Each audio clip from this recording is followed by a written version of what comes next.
La semaine dernière, on a commencé, on est toujours dans le thème sur la sorcellerie. Jésus est venu pour nous délivrer des œuvres de la sorcellerie. Et on a commencé un autre point qui est quelle attitude éviter pour vaincre la sorcellerie. Voilà. Ouais, quelles sont les choses qu'on doit éviter pour vaincre la sorcellerie, pour être vainqueur des sorciers, parce que le chrétien en Jésus a la victoire sur la sorcellerie. C'est les sorciers qui doivent avoir peur de nous, ce n'est pas nous, on doit avoir peur des sorciers. Parce que le chrétien, il est puissant en Jésus. Vous savez, il y a un texte que j'ai l'habitude d'utiliser, je vous ai déjà donné ce texte, Éphésiens 6, verset 10, surtout dans la version Jérusalem, il dit « Rendez-vous puissants dans le Seigneur ». Donc en Jésus, on devient, nous chrétiens, on devient puissants. Et donc la semaine dernière, on a pris 2 points. C'était l'idolâtrie, je vous ai donné l'image, je vais revenir sur l'image, puisque c'est la même image qu'on va utiliser durant tout le temps, et puis pour parler des points. Je vous ai dit que le Seigneur m'a donné une image en parlant des réseaux. Il m'a dit que réseau, par exemple, téléphonique A ne peut pas faire transfert à réseau téléphonique B. Réseau téléphonique B ne peut pas faire transfert à réseau téléphonique C. Et donc, il dit, dans ce Colossiens 1, verset 12 au suivant, Dieu vous a arraché à l'empire des ténèbres et vous a transféré dans le royaume de son Fils en qui vous avez la rémission et la rédemption.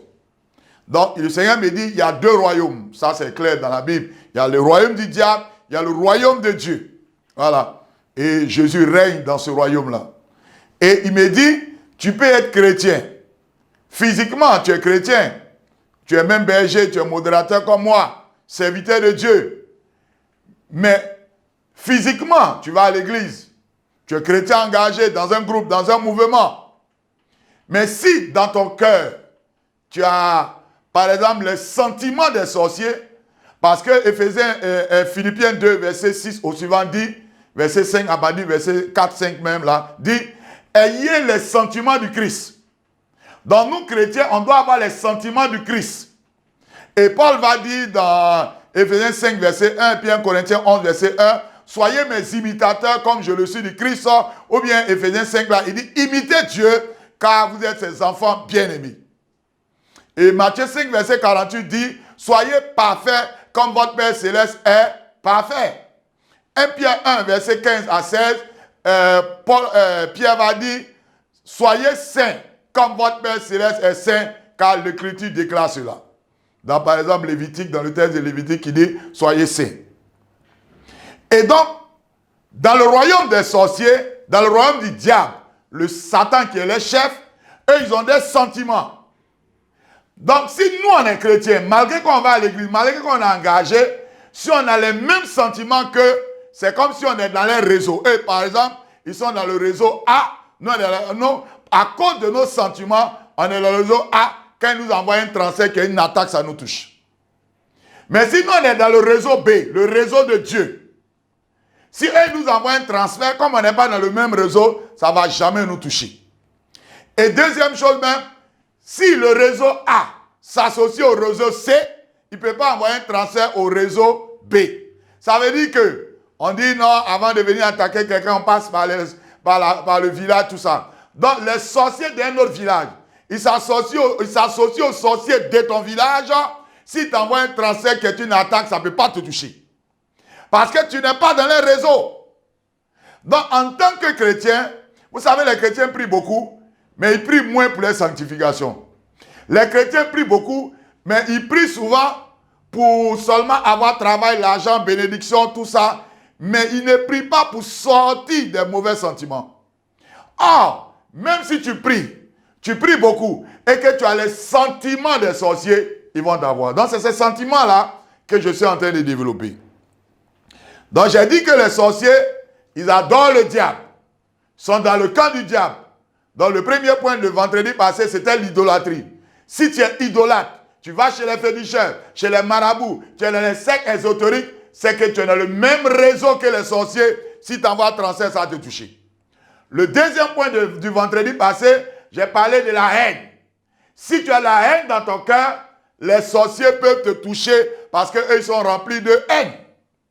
Maintenant, les points qu'on va voir, la continuité aujourd'hui, on va prendre 1 Pierre 2, verset 1 au suivant. Il dit, Débarrassez-vous de toute forme de méchanceté.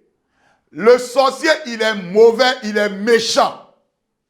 Donc si toi, chrétien, tu as ce sentiment dans ton cœur, il faut que tu demandes, puisque les champions en Christ doivent se laisser conduire par l'Esprit Saint, l'Esprit Saint doit les aider à avoir les sentiments du Christ. Donc si tu sens qu'il y a la méchanceté dans ton cœur, tu dois demander l'aide à Dieu. Donc, et je prie en même temps que je prêche que tous ceux qui ont une méchanceté dans le cœur comme les sorciers, que Dieu vous délivre de cela. Donc le sorcier est méchant. Si toi tu es méchant, si tu envoies un transfert, ça va te toucher. Mais quand les points que je suis en train de développer, c'est pas qu'aujourd'hui, tu poses un acte de méchanceté que le sorcier te touche. C'est pas qu'aujourd'hui, tu as une hyène qui te touche.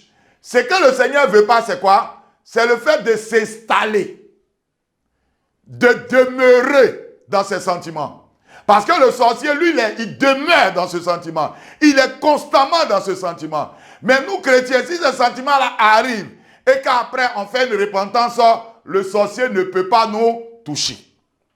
Parce que dans notre vie spirituelle, il y a des hauts et il y a des bas. Donc il y a des moments, on peut avoir tel sentiment, on lutte avec ça pour sortir. Mais ce qui n'est pas bon, c'est de rester dans ce sentiment. Donc premier point pour aujourd'hui, la méchanceté, dit Pierre. Et puis il ajoute, il dit quoi?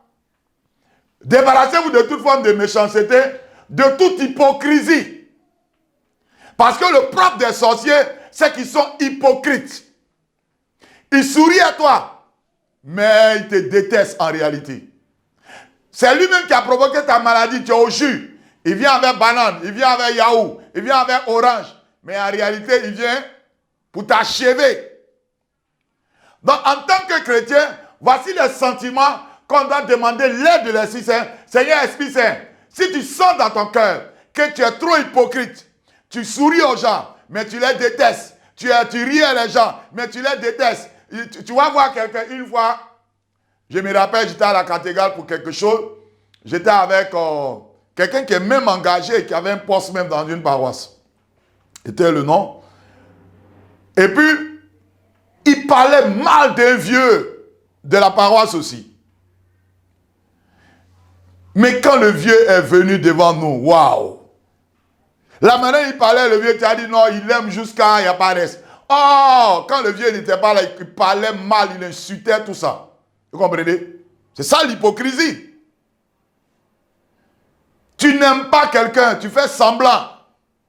Le Seigneur nous recommande l'amour, pas l'hypocrisie.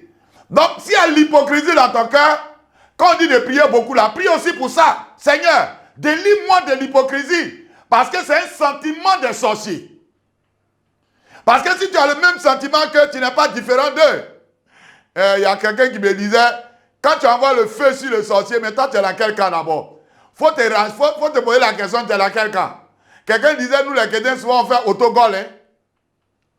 Parce que autogol, toi, à cause du sentiment d'hypocrisie, tu es installé dedans, toi tu es dans les mêmes cas. Donc quand tu envoies le feu là, c'est si toi-même tu envoies. Donc, si nous, on est champions, on veut être vainqueurs de la sorcellerie, aller de victoire en victoire, de gloire en gloire, débarrassons-nous de ces mauvais sentiments. Donc, l'hypocrisie, Pierre a cité l'hypocrisie. Donc, il dit méchanceté, hypocrisie, il parle même de mensonge. Tout mensonge, il faut quitter dans ça. Toi qui mens, André, tu respires là. Que Dieu te donne la grâce d'arrêter de mentir. Un autre point qui est important, qui est le sentiment des sorciers, c'est l'envie. L'envie. Et le catéchisme va parler de l'envie.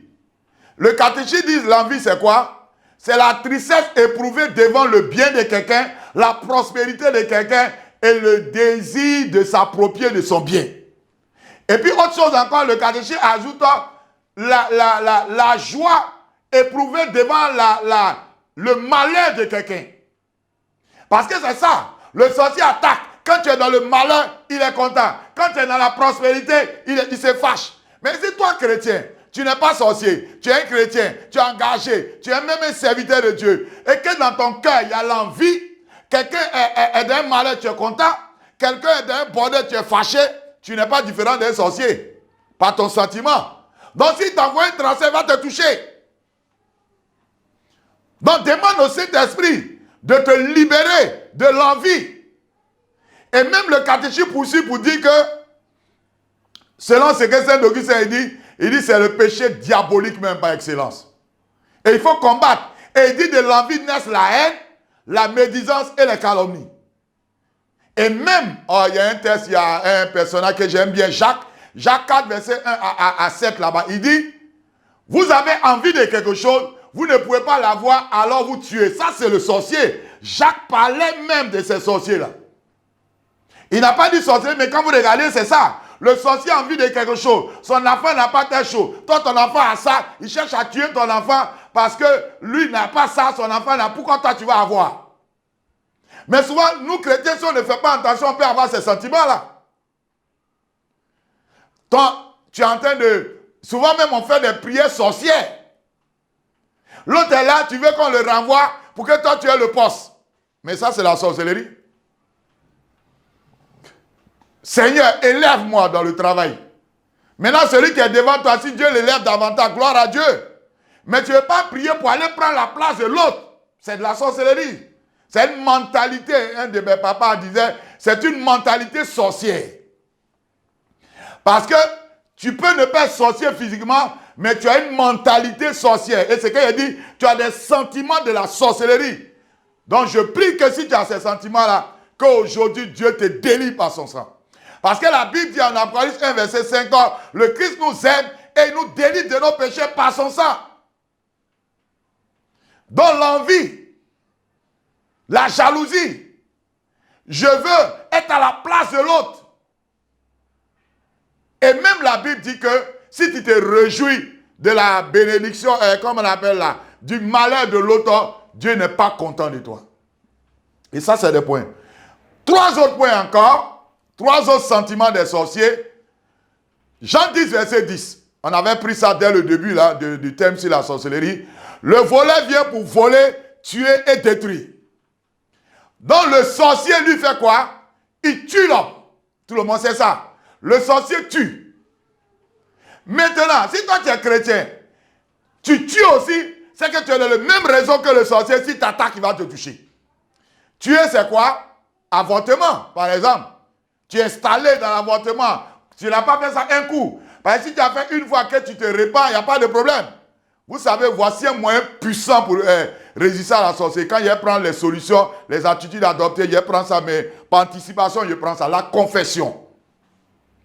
Parce que tu peux avoir posé un acte de méchanceté, confesse-toi. Tu as tel point, tu as fait l'avortement, confesse-toi.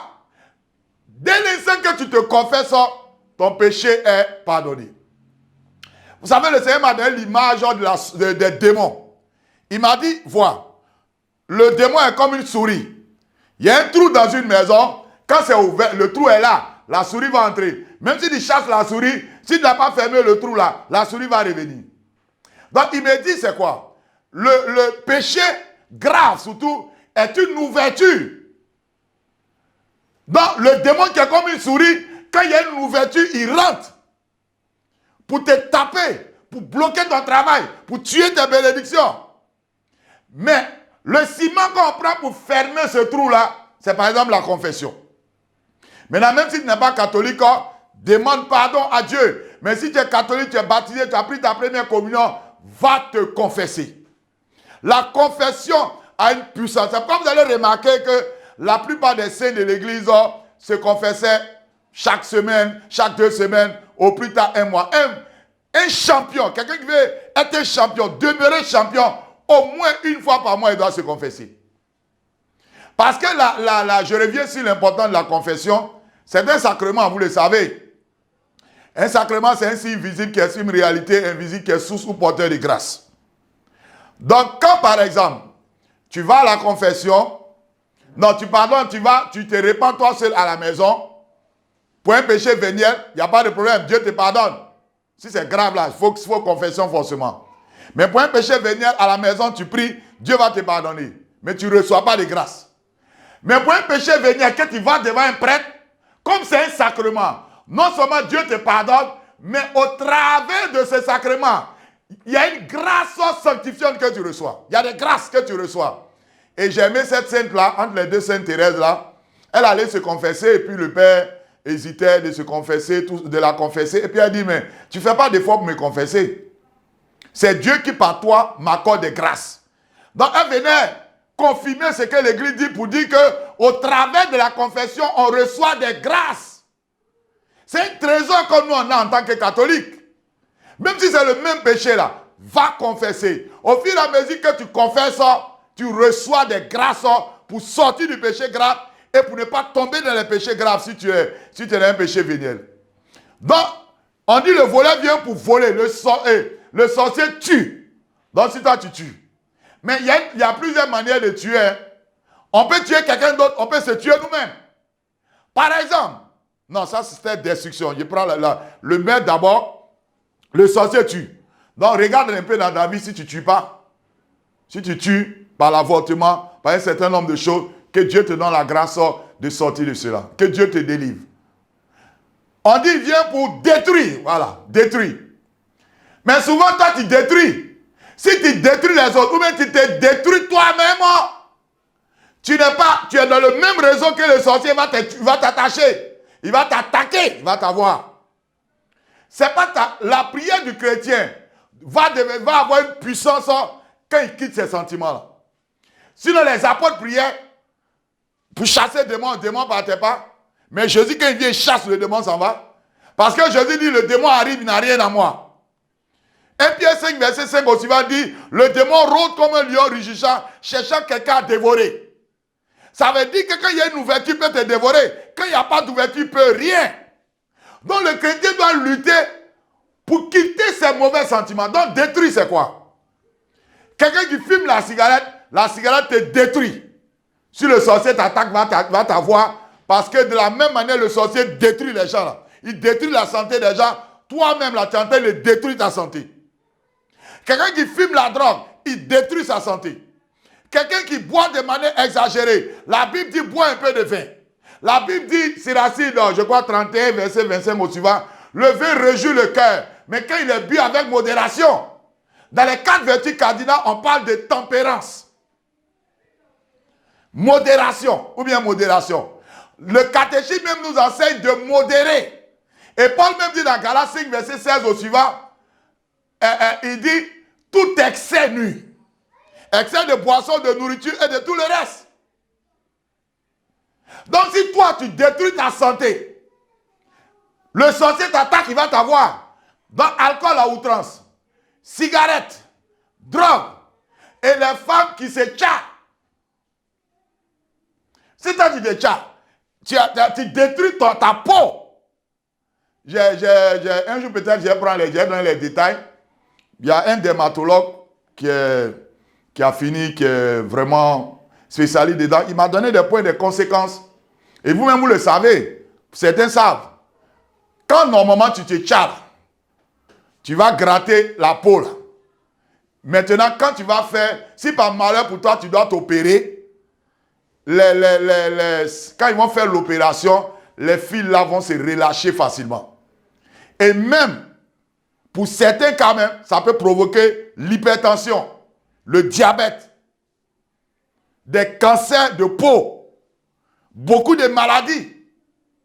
La Bible dit, aime ton prochain comme toi-même.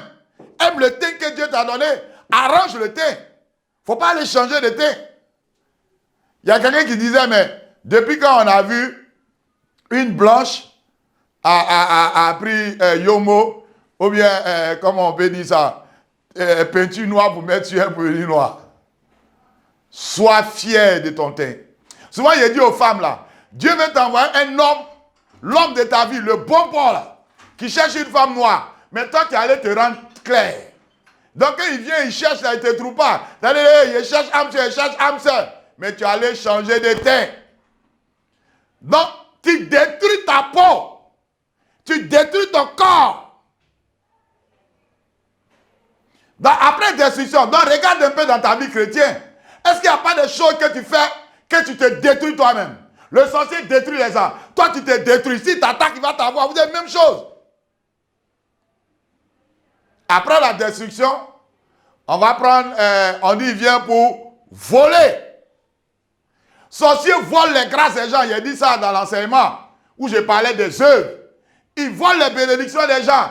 Maintenant, si toi aussi tu es un voleur, tu es dans le même réseau que le sorcier, il va t'avoir. Non, je ne parle pas de voler un temps, voler un coup. Tu as te repentir.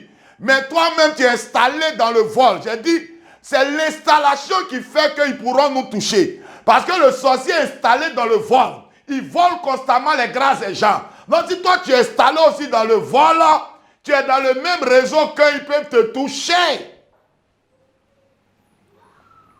Et l'un des points, le dernier point, c'est le péché sexuel. J'ai écouté quelqu'un qui est connu un peu, un ex-sorcier, un ex-grand sorcier, et il a mis ça même dans son livre que quand eux regardent les chrétiens là, au niveau de la partie intime des chrétiens, il y a un point noir là-bas. C'est-à-dire quand tu es faible dans le sexe, tu as une faiblesse sexuelle, tu aimes tomber dans les péchés sexuels, eux ils voient un point noir et puis ils peuvent te toucher. Une de nos sœurs communautaires, elle a sa camarade dans le temps qui a fait un rêve. Dans le rêve, les sorciers venaient l'attaquer et puis elle dit aux sorciers là, vous ne pouvez rien contre moi, moi je suis marié. Et puis les sorciers lui demandent, tu as fait quel mariage? Elle dit non, j'ai fait dot. Les sorciers disent, mais dot là ne peut pas nous empêcher de te toucher. Le seul mariage qui peut nous empêcher de te toucher, c'est le mariage à l'église. Donc, si tu es dans et puis le Seigneur me donne une image. Les sorciers pour sortir de leur corps, quand ils font leur réunion, ils sont quoi? Ils sont nus. Ils sont nus. Mais toi, tu aimes la nudité, tu vas dans le péché sexuel. D'abord, j'ai dit que nous, les champions, notre meilleur ami, c'est le Saint-Esprit. Or, on l'appelle l'Esprit Saint. Satan l'appelle l'Esprit impur. Quelqu'un qui est dans le péché sexuel ne peut pas être un champion en Christ. Tu peux être un champion chez les païens. Parce qu'il y a plusieurs formes de champions. Hein? Mais champion en Dieu, champion pour Dieu, champion pour la gloire de Dieu. Si tu es dans le péché sexuel, ça t'affaiblit. Et le catéchisme dit que le péché nous blesse, nous affaiblit. C'est à cause de ça que les chrétiens souvent ne sont pas dans une puissance. Sorcier, tu es dans le péché sexuel. Si tu es installé dedans, tu es faible devant le sorcier. Ce n'est pas parce que le sorcier est fort. C'est parce que toi-même, là, ce que Dieu dit de faire, là, tu ne fais pas. Sinon, les sorciers, là, ils ne sont pas forts. Ils sont puissants pour les païens, mais ils sont impuissants devant un vrai chrétien. J'aime bien un texte de 1 Thessaloniciens 4, verset 1 au suivant. Il dit, vous avez appris de nous comment vous devez vous tenir pour plaire à Dieu. Certes, vous vous conduisez déjà ainsi, mais nous vous le demandons et nous vous en prions. Faites mieux encore. Vous connaissez en effet les instructions que Dieu vous a données. Ce que Dieu veut, c'est que vous soyez saints. Et il dit que chacun sache prendre femme de la manière sainte, de la bonne manière, qui ne se laisse pas entraîner par ses désirs comme les païens, qui ne connaissent pas Dieu. Ne se laisse pas entraîner par les mauvais désirs, comme les païens qui ne connaissent pas Dieu. Et ce qui me plaît à la suite, il dit, Dieu punira ceux qui se conduisent comme ça. Et il dit, en parlant du péché sexuel, celui qui rejette cette instruction-là, ce n'est pas un homme, jusqu'au verset 7 là, mais c'est Dieu qui rejette. Et il dit, Dieu ne nous a pas appelés à demeurer. C'est là le mot demeurer vient. Dieu ne nous a pas appelés à demeurer dans l'immoralité, dans la fornication, mais dans la sanctification. Donc, tu es tombé une fois, confesse-toi, demande pardon. Ils ne peuvent rien contre toi. Mais si tu es installé dans le péché sexuel, il ne faut pas croire que tu peux être puissant devant le sorcier. Non, c'est faux. Tu vas prier, mais ta prière sera impuissante. Ta prière n'aura pas de puissance, de force. Parce que tout le monde prie, tout le monde combat, mais il faut chercher à ce que ta prière soit puissante. Que tu sois puissant, comme Éphésiens a dit, dans le Seigneur. Donc, que Dieu nous bénisse pour notre compréhension. Ceux qui sont connectés, ceux qui vont se connecter après. Je prie que Dieu ait pitié de vous, que Dieu vous lave, que Dieu vous purifie. Tout ce que j'ai cité là, si tu es dedans, que Dieu t'aide à quitter. Parce que sans la grâce de Dieu, tu ne peux pas. Romains 8, verset 26 à 27 dit, le Saint-Esprit vient nous aider, nous qui sommes faibles. Voilà. Donc, aujourd'hui là, c'était terminer les attitudes à éviter, les choses à éviter pour être vainqueur des sorciers, vainqueur de la sorcellerie. Et la semaine prochaine, je vais parler des attitudes à adopter. Peut-être en 2 fois, en 2 semaines ou en 1 semaine. Les attitudes à adopter pour être vainqueur. Il y a ce qu'il faut éviter. Il y a comment il faut se comporter pour aller de victoire en victoire. Parce que ce que je suis en train de dire là, c'est pas pour que une fois tu as la victoire sur les sorciers, tu cries. Non! C'est pour que tu demeures dans la victoire. Tu vas de victoire en victoire jusqu'à ta mort. Parce qu'on a appelé à avoir la victoire sur Satan, ses démons, ses suppôts, jusqu'à notre mort. On doit demeurer dans la victoire.